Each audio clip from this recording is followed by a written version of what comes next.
Today, the University of Windsor outlined an action plan on how it will be tackling anti-Black racism on campus. Now, this follows yesterday's apology over its statement in response to the death of George Floyd, the Black man who was killed by police in Minneapolis.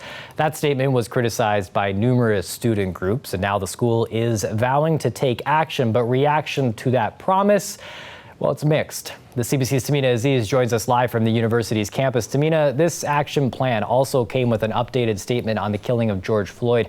How's it different from the one released last week? Yes, Chris, this here is the latest statement, and it's much longer than the one that they released last week, and that is because it includes action items that you mentioned.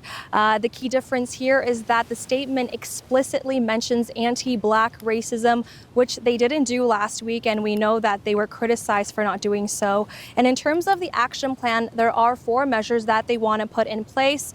1, establishing an anti-Black racism task force with representation from students to staff. Now, the goal is to identify necessary actions to deal with racism on campus, and it will be established over the coming months, beginning its work this fall.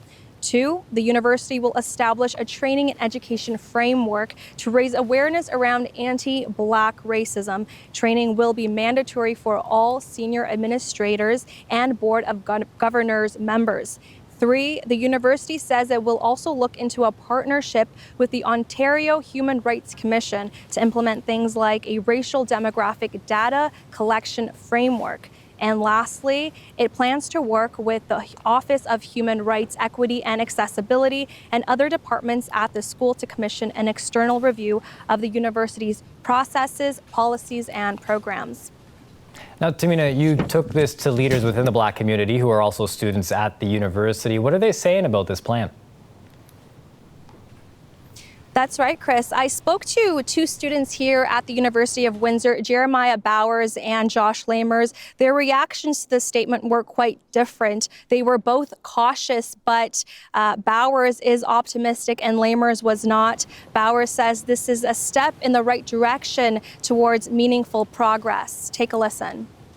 They're a result of, I think, years of students demanding change, and obviously with momentum being as it is right now, it is the perfect time to act. Oftentimes with university task forces, yes, they collect a lot of information, but then what happens with that information? And so we have to be very careful that we're not falling into the same trap of just gathering information, but like there's no calls to action. Did anyone see anything in terms of hiring? I saw no commitment to Black faculty being hired in tenureship positions. I saw nothing around reallocating funds, especially in times of like terms of a pandemic, reallocating funds to ensure anything related to anti-Black racism. So don't let terms like equity, community inclusion cloud the term anti-Black racism in that experience. I saw no commitment to space for Black students. I saw no commitment to an anti-Black racism institute in which Black scholarship out of Windsor University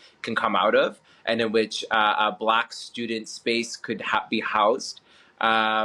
Instead, I'm seeing committee this, report that, review this. And frankly, didn't we already do this? So some strong words from Lamers, as you heard. They both say they want to see these task forces being led by Black students and faculty and staff.